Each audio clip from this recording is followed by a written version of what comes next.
when Imam Redha alayhi salam came to the city of Marv, historians say that when the Imam came to Marv, from that day onward, rainfall stopped. I want you to think about this story. The sky would no longer produce any rain. There's no clouds even. 1 month, 2 months, 3 months, 6 months passed and there's not a drop of rain. And so, after about 6 months, this is what produces iqtirar. People started saying, we need to turn to Allah subhanahu wa ta'ala. They said, we have to go do Salat al-Istisqa. Salat al-Istisqa is you go out there, you separate the men from the women, you separate the babies from their nursing mothers. Why? So that there is a sense of iqtirar, there is a sense of lamenting our destitution, our inherent and intrinsic poverty. Basically saying, ma'adna shay, we have nothing.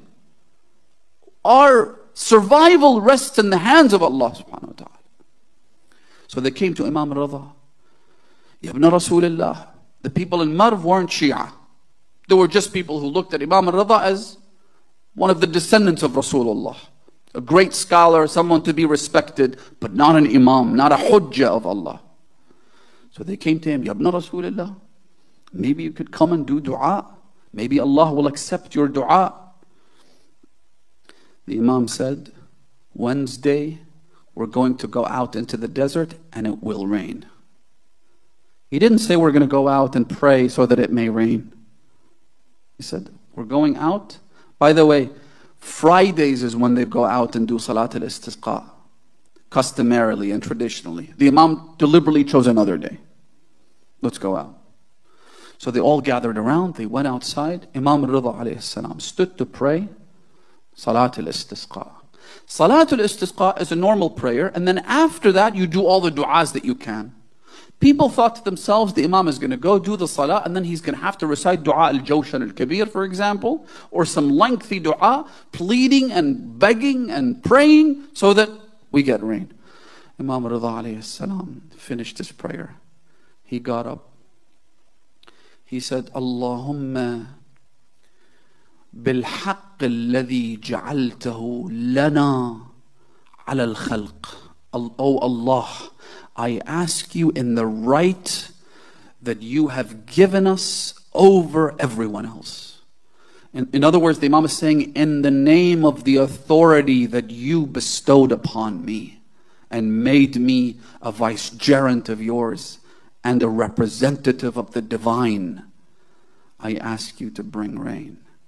Suddenly there was a massive black formation of cloud. The clouds approached. Everyone said, Subhanallah, the rain is about to come. The Imam said, no, it's not that.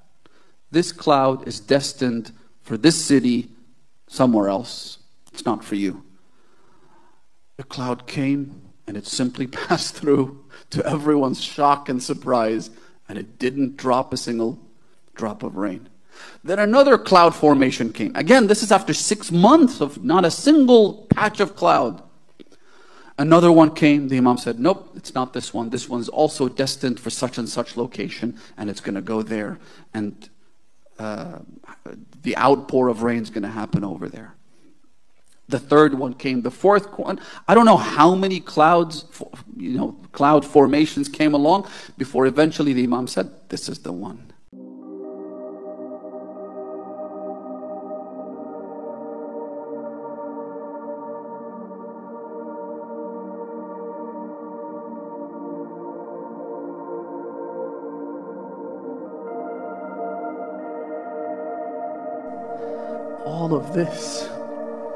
All of this is designed to do what? Is to teach them and us and remind all of us that they are Hujjatullahi ala khalqih. Not only is the Imam's prayer answered, but the Imam specifically says what day, which cloud. He even told them that it's not going to rain now. Go back to your homes. As soon as you close the doors to your homes, that's when it's going to start to rain. In other words, none of you will get wet under the under the cloud. We need to appreciate that we are muftar, brothers and sisters, that we are destitute, that we're poor, that we have no control.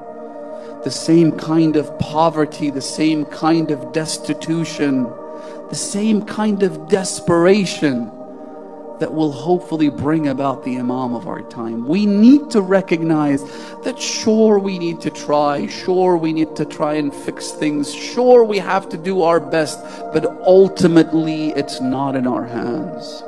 Just like rain, justice will only happen at the hand of Imam al-Hujjah. Just like rizq and sustenance, it is the Imam of the time who can fix our problems. We need to come to this recognition, and only when we come to that recognition will the Imam's return happen.